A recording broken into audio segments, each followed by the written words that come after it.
Hello, history enthusiasts. Today, we're embarking together on an extraordinary journey that changed the fate of England. The year is 1066. The Normans, under the leadership of the valiant William the Conqueror, are about to set foot on the shores of England.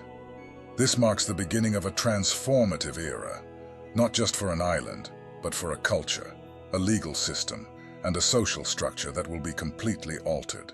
Let's delve deeply into the revolutionary changes in England's social structure following the Norman conquest. The year 1066 wasn't just the beginning of a political transformation, but also heralded a social and cultural metamorphosis. The conquest of England by the Normans didn't merely change the owner of the throne. It triggered a series of events that fundamentally shook the nation's social fabric.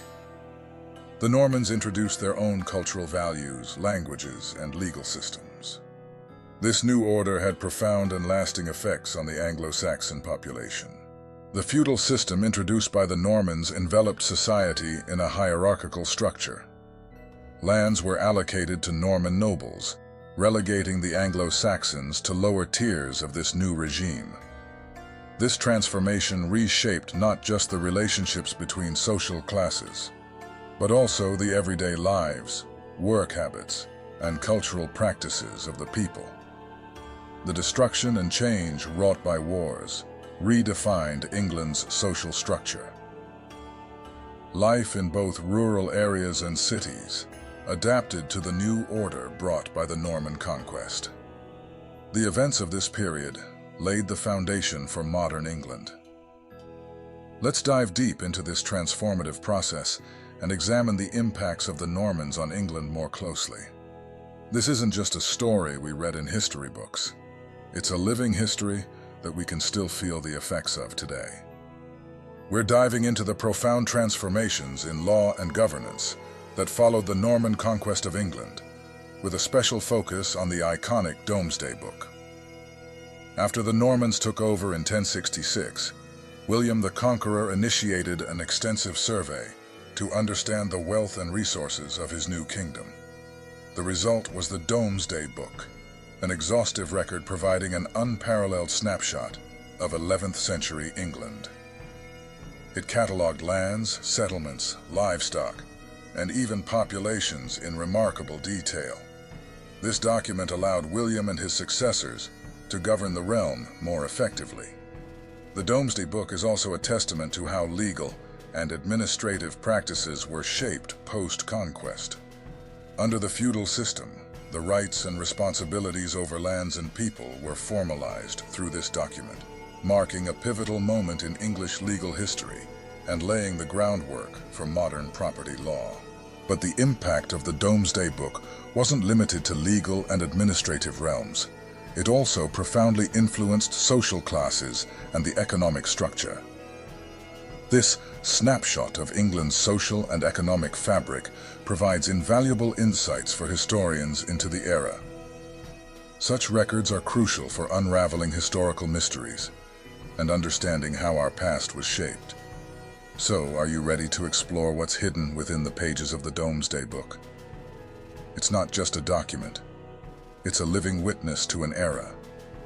We're exploring the monumental impact of Norman architecture and urban development in medieval England, spotlighting two iconic structures, the Tower of London and Durham Cathedral.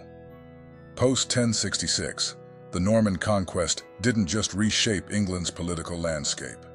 It revolutionized its architectural and urban fabric.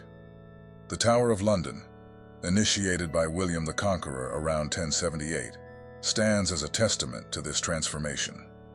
Originally designed as a formidable fortress and royal residence, the tower evolved into a complex symbol of authority and control. Its imposing structure, characterized by massive stone walls and a distinctive keep known as the White Tower, exemplified the Norman architectural prowess and strategic urban planning. It wasn't just a military stronghold, but also a center of administration, setting a new architectural standard across England. Moving north, Durham Cathedral is another masterpiece of Norman architecture. Founded in 1093, This cathedral represents an architectural innovation showcasing the robust and grandiose style of Norman construction. Its towering pillars, ribbed vaults, and the remarkable use of pointed arches influence the trajectory of English Gothic architecture. Durham Cathedral wasn't merely a place of worship. It was a statement of Norman cultural and religious influence, profoundly impacting the architectural identity of medieval England. These structures were not just buildings. They were a manifestation of Norman authority, embedded within the urban and rural landscapes of England. They signified a new era of architectural sophistication and urban development, laying foundational stones for the future of English architecture and city planning. As we unravel the layers of history embedded in these stone walls, we appreciate not just the architectural feats, but also the strategic urban planning that shaped medieval England. The Tower of London and Durham Cathedral are more than mere structures. They are enduring symbols of a transformative era in English history. And there we have it, fellow history enthusiasts, a journey through the monumental architecture and urban planning that defined an era. From the imposing walls of the Tower of London to the awe-inspiring arches of Durham Cathedral, we've witnessed the lasting legacy of Norman influence on English soil.